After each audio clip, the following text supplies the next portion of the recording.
го познавам сторителот, од негови и мои, бидејќи сме генерација 15 години, не сум се дружел никогаш особено.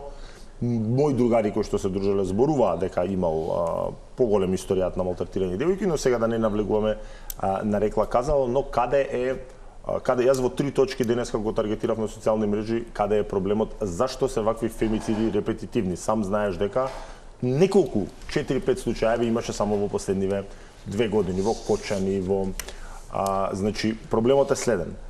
Прво, фактот дека за кривичните дела кои што му се ставија на товар на сторителот Илија, обвинителството, освен за опасност од бегство, бидејќи е скратена постапка и кривичен дел до 5 години, не може да бара притвор.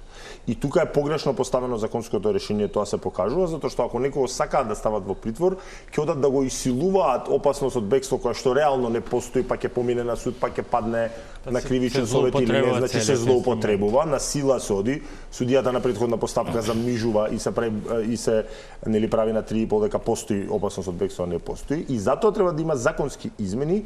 Замислете, опасност од повторување на делото да не е основ.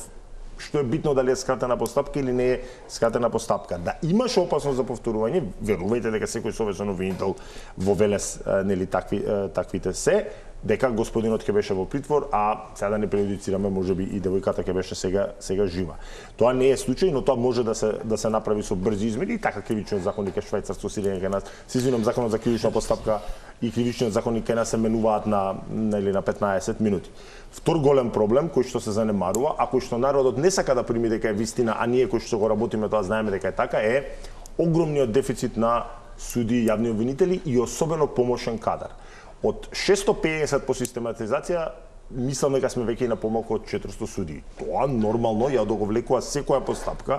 Притворите се приоритетни, па и тие прават притисок и се занемаруваат другите, односно се одоговлекуваат другите предмети, и тоа е состојба која што трае 10 години наназад, која што е креирана, условите за тоа се уште од времето на министрувањето на царувањето уствари на Михајло Маневски, и таа е состојба за која што мора итно да се реагира, и особено на помошен кадар. И трета и можеби најважен фактор е надзорот и одговорност.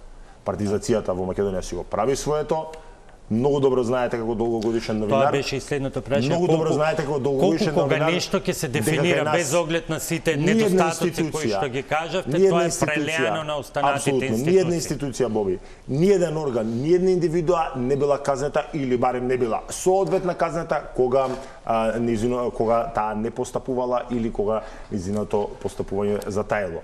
Јас добив информација дека девојката многукратно барала заштита, одговорот било немаме луѓе да постапуваме.